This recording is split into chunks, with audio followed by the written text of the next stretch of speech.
Welcome to the Intuitive Hour with psychic medium, author, and intuitive life coach, Michelle Beltran. The Intuitive Hour will empower you to learn how to magnify your intuitive voice. Listen in and expand your understanding of what it means to be psychic and how to awaken, amplify, and trust your inner voice. Hello. Thank you for being here today. It's always a pleasure to come to another episode of the Intuitive Hour with you. All right, Chapter 19 of my book, Take the Leap, What It Really Means to Be Psychic, is all about emotional energy and the role it plays in your life.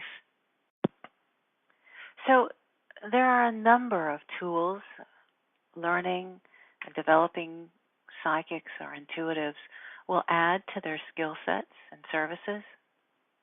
One of these skills is called matching emotional images, also known as MEIs.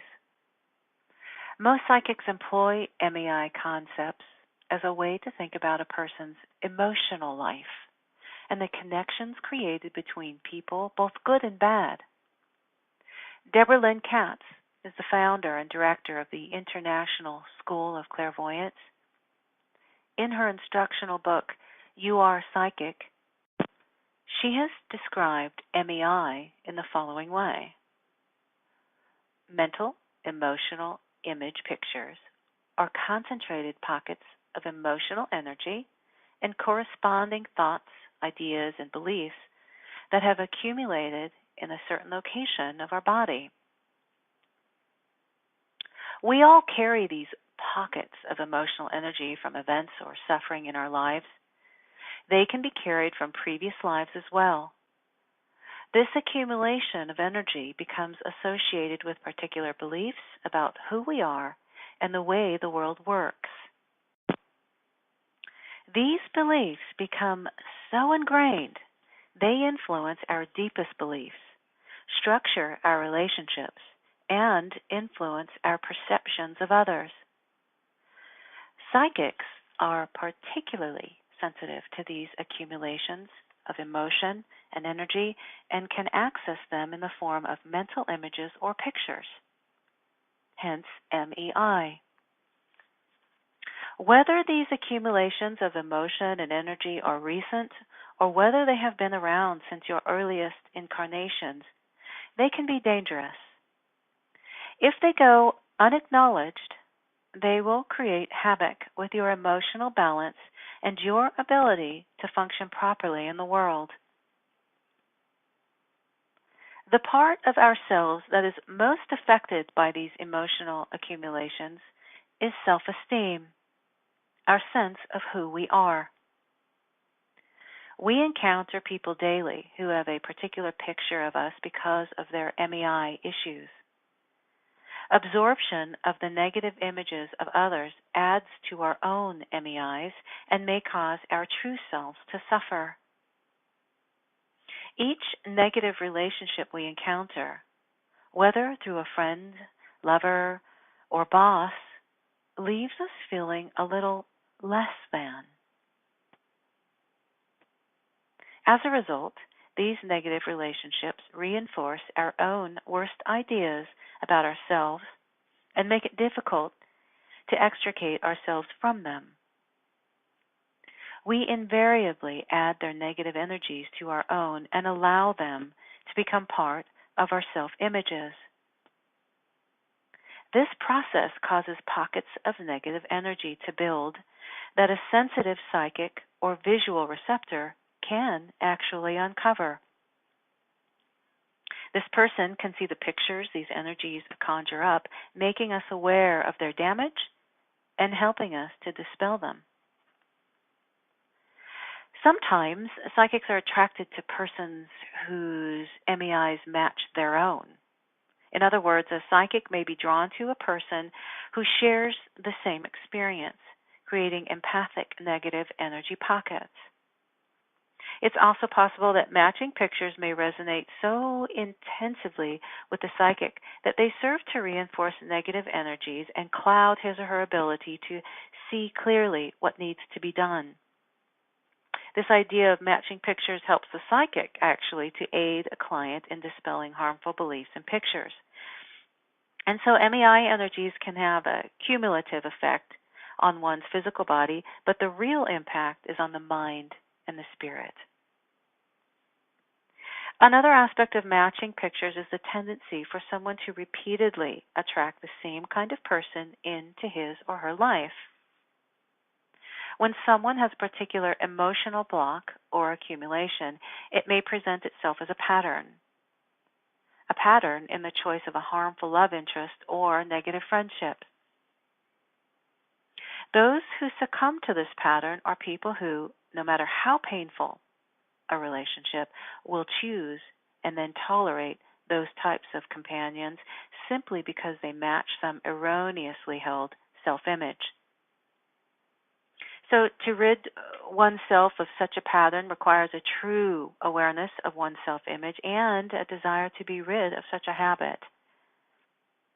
Ridding oneself of false held images goes a long way towards attracting and keeping healthy relationships. So while most MEIs are precursors to negative emotions, there are times when a kind of matching picture therapy can actually be a good thing. Some experiences resonate with us on an emotional level, such as getting over a trauma. Matching pictures can help with these. It's possible for MEIs to happen in a conversation with someone you've just met or through something you've read in a book or through a movie you've seen. You might even find yourself having a fierce reaction to one of these situations. Be patient, as sometimes it will be difficult to determine which pictures you were a match to in these events. Psychic healers can often see these negative images and impressions. Skillful light workers can also help to remove them. However, if the self-image is so ingrained that it has become integral to a person's sense of self, it may be impossible to clear. If over time a person becomes polluted by pictures of themselves created by someone else, or which were clouded by the result of controlling events, the psychic will need to be aware of such information. Ridding oneself and others of these MEIs may be the most important facet of a practice. In all of these cases, it's far better to make clients aware of the images, to point out the MEI, and to describe the picture with which they're being presented. Then, the psychic can let them decide how they want to deal with the situation. It's up to clients to relinquish those images or not. If they choose to relinquish them, strong determination will be required to send a message into the universe that they intend to change. They'll have to send a powerful message of intention to establish a clean spiritual slate and let go of old negative MEIs. As a practicing psychic or intuitive, you may find yourself in the presence of someone with whom you share matching pictures. It's crucial that you heed the warning about a pocket of energy within you that needs to be released. If you find yourself sharing similarities with a client, it's an indication you may have accumulated similar MEIs. Remember, all these images can take the form of belief systems or value judgments recurring throughout your life. Harsh judgment of others, intolerance, or indifference may be a sign you have acquired a pocket of negative energy that needs releasing. Acknowledgement and awareness of the dangers of negative energy set the stage for resolving the problem. It's so important to learn how to work with energy and cultivate a brave and honest attempt to know more about the areas of your personality. We're all unique, and our paths are unique as well. But one thing is true. The more we tune in to our own inner knowing, our emotions, and our awareness of where we are in the moment, the closer we will be to self-awareness and higher knowledge. All answers lie within you. That is the most powerful message of all. Tools like meditation will help you come closer to your authentic self and teach you to live in the moment. The future is something you create at any moment using your power of choice. Taking control of your life is where real happiness lies. It's in a complete awareness of yourself and an acceptance of the changes you may need to make. An honest effort goes a long way to ensure the progressive development of your psychic sensibilities. Going forward, you may have curiosity about things of higher mind, but you don't necessarily have a desire to become a psychic or make use of the intuitive skills necessary to become one. That's perfectly okay. Everything mentioned in this book is intended to let you know there is more, no matter what your choice. It's intended to encourage you to just be open to self-awareness and to show you the value of aligning yourself with who you really are. Thanks for listening to the Intuitive Hour with Michelle Beltran. If you like what you heard, please share our podcast with a friend, and be sure to visit michellebeltran.com to get Michelle's popular Develop Your Clairvoyance ebook.